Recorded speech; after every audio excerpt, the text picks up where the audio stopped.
बोंदिता ने जो कुछ बाहर कहा वो तुमने उसे सिखाया था?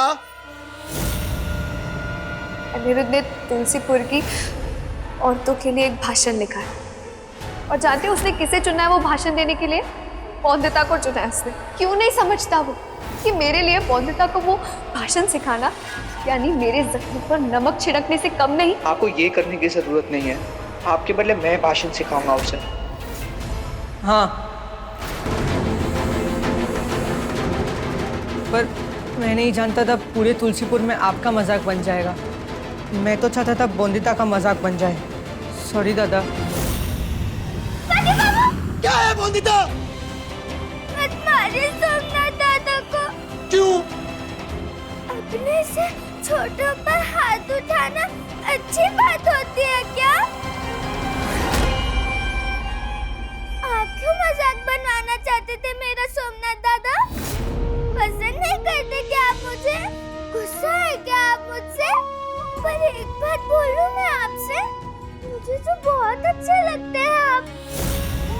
गाँव में दादा नहीं थे मेरे, आपसे मिले तो ऐसा लगा कि दादा मिल गए हैं मुझे। जैसे संपूर्ण दीदी मेरी बहन भी थी और सहेली भी। मुझे लगा था यहाँ भी दादा है मेरे जो दोस्त बन जाएंगे मेरे।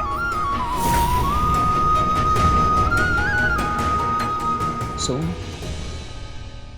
जाओ यहाँ से। पर दादा वो सोमनाथ, यहाँ से जाओ अभी।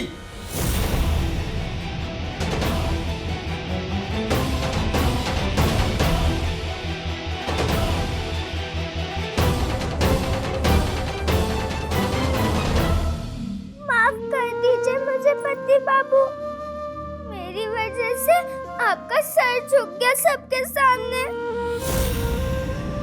पढ़ना नहीं आता था मुझे भाषण, पर जो भी कहा था आपने मुझे, उसके बाद सच्ची मदद करना चाहती थी आपकी। सिर्फ इसलिए नहीं कि आप पति बाबू है मेरे, क्योंकि मैं समझ गई हूँ गुस्सा खाने के फायदे। अब जैसा मुझे अच्छा लगा गुस्सा खाने में नहा धोकर, वैसे सब औरतों को भी अच्छा लगना चाहिए ना। सबको मिलना चाहिए ना मेरी तरह अपना अपना गुस्सा खाना। हाँ बोंदिता। अच्छा बोंदिता, एक सवाल पूछूं? सच सच बताना बिना हिचकिचाए। तुमने पढ़ाई क्यों नहीं की? पाठशाला क्यों नहीं गई कभी बोंदिता? बाबा, मामा, माँ, किसी ने दाखिला नहीं करवाया तुम्हारा? क्या मामी मना करती थी जाने से पाठशाला में? नहीं, मामी ने कभी रोका नहीं है पढ़ने से। फिर? पर माँ, पापा, मामा ने कभी कहा नहीं कि पढ़ना चाहिए मुझे। वैसे भी क्या एक लड़की की पहचान उसकी पढ़ाई से होती है क्या भला? पढ़ाई लिखाई सिर्फ लड़कों के लिए जरूरी है? बताइए क्यों जरूरी है एक लड़की के लिए पढ़ाई करना? माँ कहती है कि बड़ी समझदार हूँ मैं। तो कहिए आप, फिर क्या जरूरत है मुझे पढ़ने लिखने की? मामी ने बताया था कि कोई नहीं पूछता है विवाह में कि लड़की पढ़ी लिखी है या नहीं। उल्टा नाराज हो जाते हैं रिश्ते वाले अगर लड़की पढ़ी लिखी हो। फिर क्यों चाहेगा कोई भी कि पढ़े उनकी लड़की भला? वैसे भी जरूरी ये नहीं है कि लड़की को खाना बनाना, घर की सफाई करना, सिलाई बुनाई आदि हो। मैंने तो हमेशा यही सुना है मामा मामी से, गांव वालों से, कि पढ़ाई लिखाई सिर्फ लड़कों के लिए ही होती है बेरिश्ता बाबू। आखिर सब हिसाब किताब, पैसे, व्यापार सब उन्हें ही तो देखना होता है ना।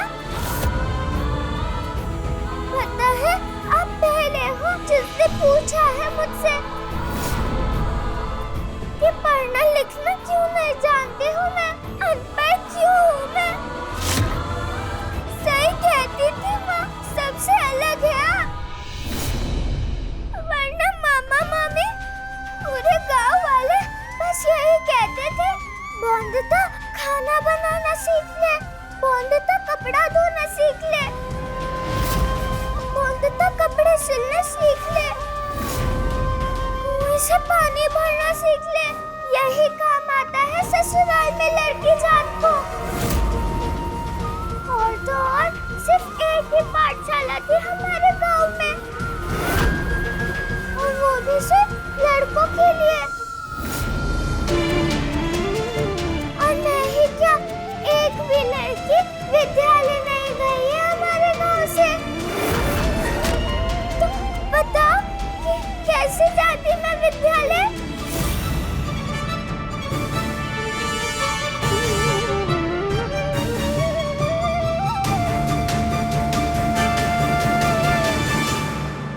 जब समाज ने ही लड़कियों को ये सिखाया है कि अनपढ़ रहना सही है लड़कियों के लिए, तो फिर इसमें बौंदिता की क्या गलती है?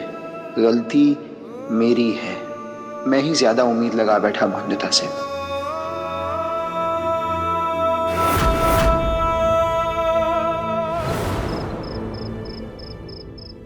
सब वैसा ही हुआ जैसे मैं चाहती थी बनोए अंकल। देखा आपने कैसे सबके सामने मजाक बन गया अनिरुद्ध का, कैसे नजरें झुकाए शर्मिंदा होके खड़ा था बेचारा। क्यों? क्योंकि उसकी पत्नी को पढ़ना लिखना नहीं आता।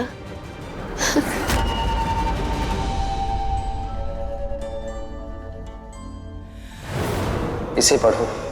मैं चाहता हूं इन प्रश्नों के जवाब तुम खुद ढूंढो। मैं कैसे पढ़ूं इसे? क्यों? पढ़ने में क्या मुश्किल है? सब कुछ हिंदी में लिखा है, देखो, पढ़ो। सार्वजनिक शौचालय अत्याचार है। सार्वजनिक शौचालय का उपयोग करने से औरतें अभिमानी बनेंगी। पढ़ो इसे, और इस बार कोई गलती मत करना। कैसे पढ़ूं मैं? पढ़ना आता है क्या मुझे? अनपढ़ हूँ मैं।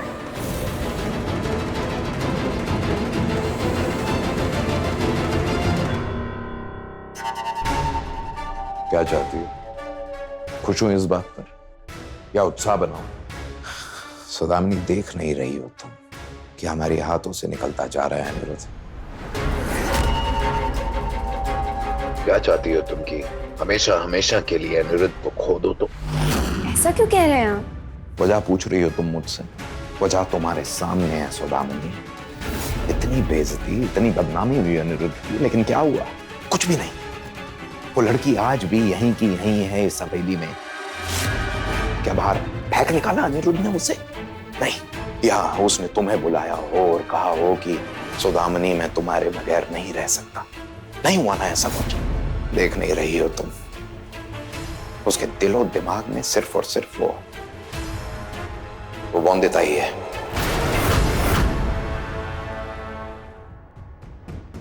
मैंने तो हमेशा यही सुना है मामा मामी से, गांव वालों से, कि पढ़ाई लिखाई सिर्फ लड़कों के लिए ही होती है बिरेस्तरा बाबू। और तो और सिर्फ एक ही पाठशाला थी हमारे गांव में, और वो भी सिर्फ लड़कों के लिए। और नहीं क्या, एक भी लड़की विद्यालय नहीं गई है हमारे गांव से।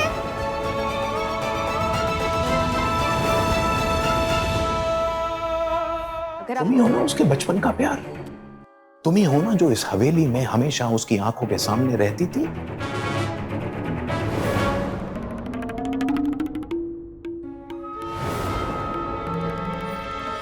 पर नहीं, उसके दिलो दिमाग में सिर्फ और सिर्फ बौंदिता है। उसके अलावा उसके जीवन में कोई भी मकसद नहीं।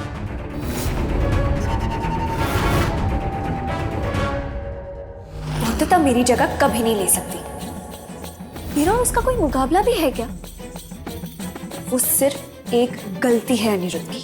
अच्छा, क्या तुम्हें दिख नहीं रहा है? वो क्रांति की मशाल लिए निकल पड़ा है। और यहां तुमने उसको बौंदिता की अज्ञानता का अंधेरा दिखा दिया। वो मशाल लिए दौड़ा चला नहीं जाएगा उस लड़की के जीवन के अंधेरे को मिटाने के लिए। और जब तक वो उस लड़की के जीवन में उद्धार नहीं करेगा तब तक वो लड़की इस हवेली में रहेगी। समझ सको तो ठीक है, वरना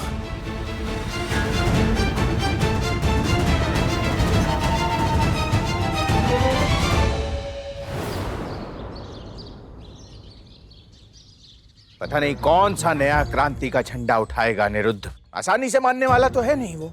और कल जो हुआ है उसके बाद तो कुछ ना कुछ पागलपन उसके दिमाग में दौड़ रहा होगा।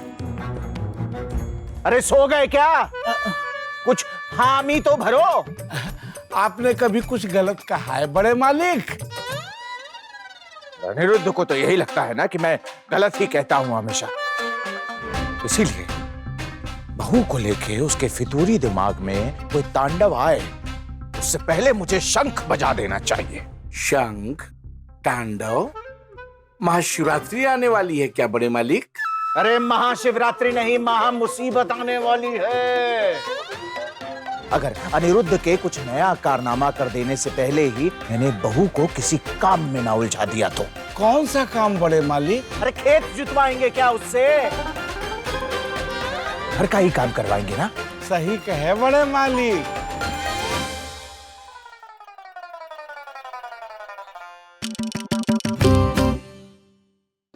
मैं खोल दूं?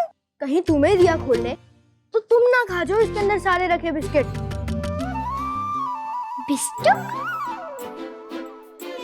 कहीं कोई स्वादिष्ट खाने की चीज तो नहीं?